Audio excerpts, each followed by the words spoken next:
प्रदेश की, जहां संभल मामले की तरह ही बदायूं में भी मस्जिद विवाद खड़ा होता नजर आ रहा है। इस पूरे मामले में कोर्ट में आज सुनवाई हुई। अगली तारीख 3 दिसंबर की है। वहीं हिंदू पक्ष का दावा है कि जिस जमीन पर आज मस्जिद है वहां महादेव का मंदिर था।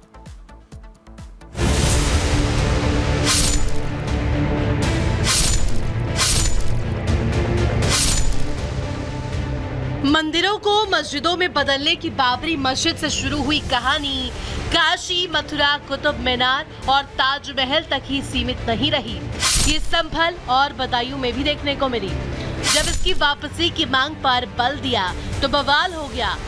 संभल में मस्जिद की सर्वे की शुरुआत क्या हुई, संग्राम छिड़ गया। बवाल ऐसा हुआ कि राजनीतिक भूचाल सवाल करने लगा।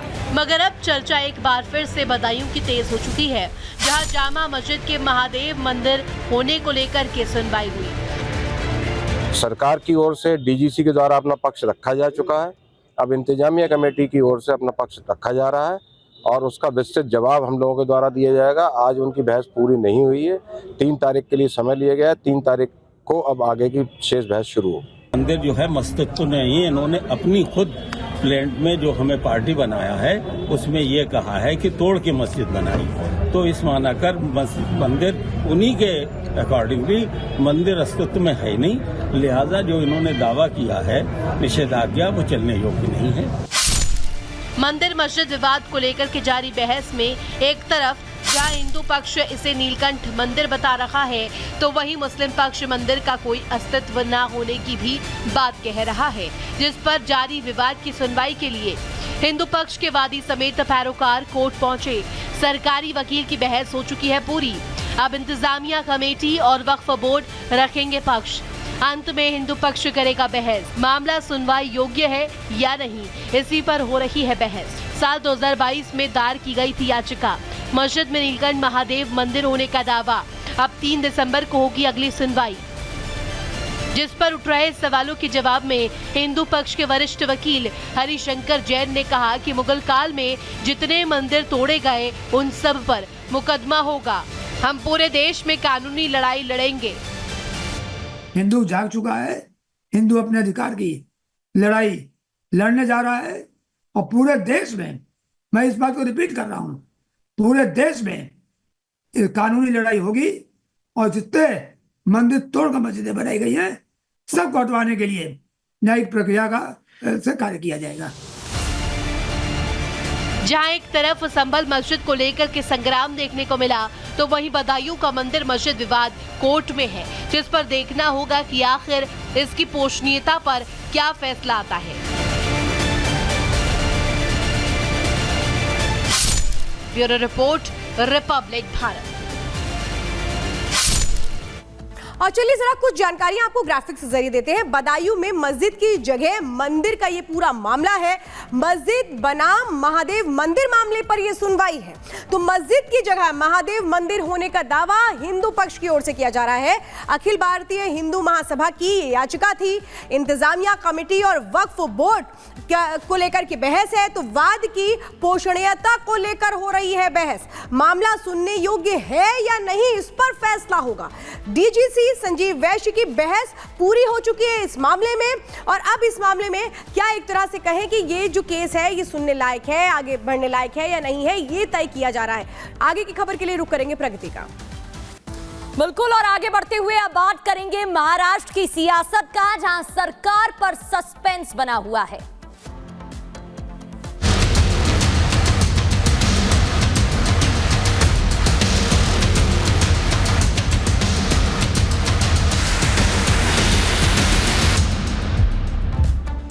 और महाराष्ट्र में हुई महाविजय के बाद दिल्ली में हुई महायुति की बैठक में मानो सब कुछ साफ हो गया था कि महाराष्ट्र में देवेंद्र फडणवीस मुख्यमंत्री और शिंदे पवार उप मुख्यमंत्री होंगे। मगर शिवसेना नेताओं के बयान और एकनाथ शिंदे के अचानक गांव जाने ने सस्पेंस खड़ा कर दिया, बढ़ा दिया कि क्या अभी सीएम और सरकार पर बात नहीं बन पाई। एक खास रिपोर्ट आपको दिखाते हैं।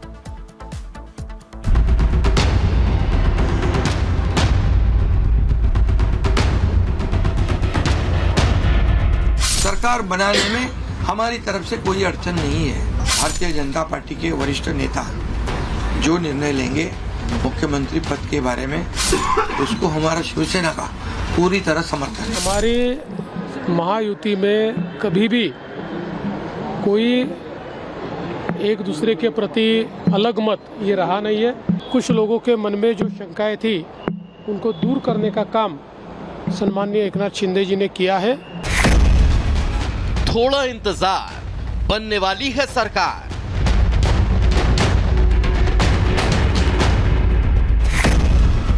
सियासी तनाव, गृह मंत्रालय पर दांव, मंत्रालय पर फंसा पेंच, सस्पेंस से बढ़ा क्रेज।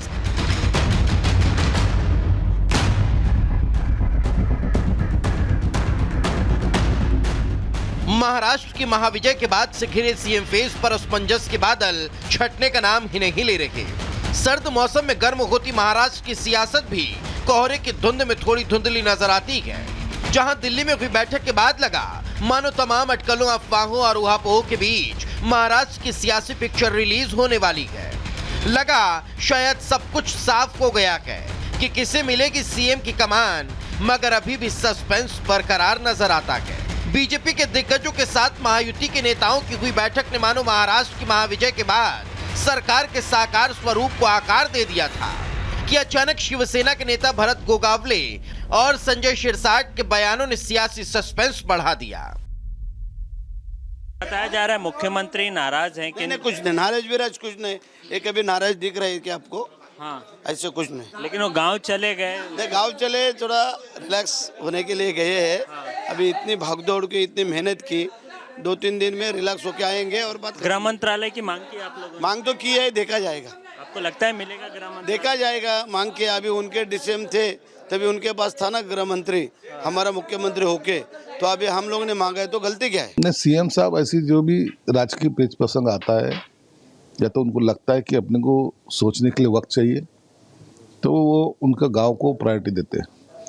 दरेगांव जाते हैं, वहाँ ना उनका मोबाइल लगता है ना कुछ लगता है। एक आराम से एक बड़ा निर्णय लेने का रहा तो हमेशा वो दरेगांव गए हैं। बड़ा निर्णय तो लेंगे जरूर।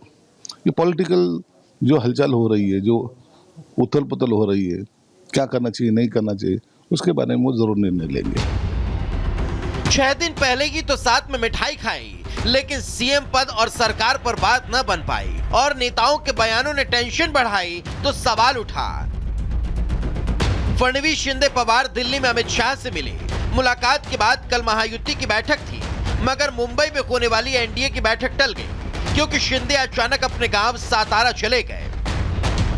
बस फिर क्या था, इसी एक्सरसाइज ने महाराष्ट्र की सियासत में सस्पेंस को बढ़ा दिया। मगर आपको बता दें कि अमावस्या के चलते महाराष्ट्र के मुंबई में होने वाली एनडीए की बैठक टल गई, जिसे लेकर विपक्ष ने बखेड़ा भी खड़ा कर दिया। लेकिन यह कहना गलत नहीं होगा कि सीएम की रेस में अब भी फडणवीस सबसे आगे चल रहे हैं। यही वजह है कि बीजेपी इस महाजीत के बाद शपथ ग्रहण कार्यक्रम को भव्य बनाने की तैयारी में जुटी है, जिसमें एनडीए के तमाम दलों की शिरकत होगी। Bureau report, Republic Bharat.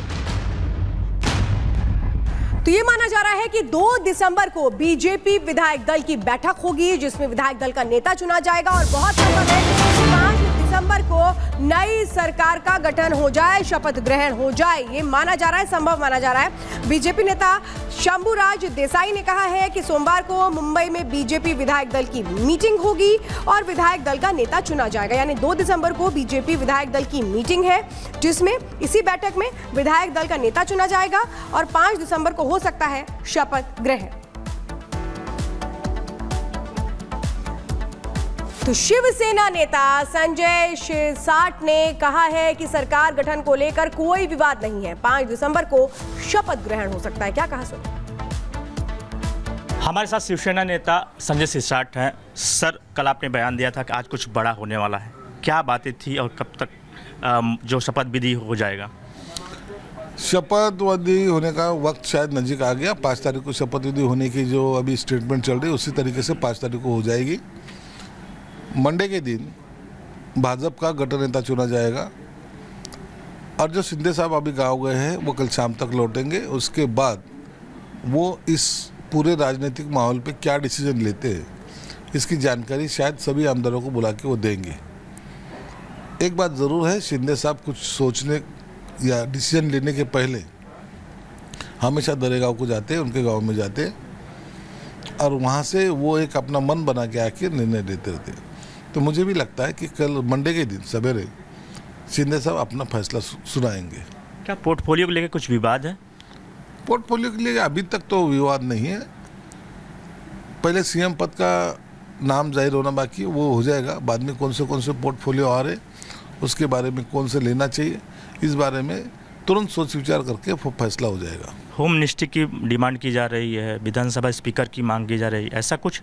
नहीं, ऐसा कुछ नहीं हुआ अभी सब मनगढ़ंत कहानियाँ है ये, ऐसा कुछ नहीं हुआ। महायुति है, बड़े मजबूत से चल रही है और वो फैसला भी मेरे ख्याल से मंडे को शाम तक लिया जाएगा।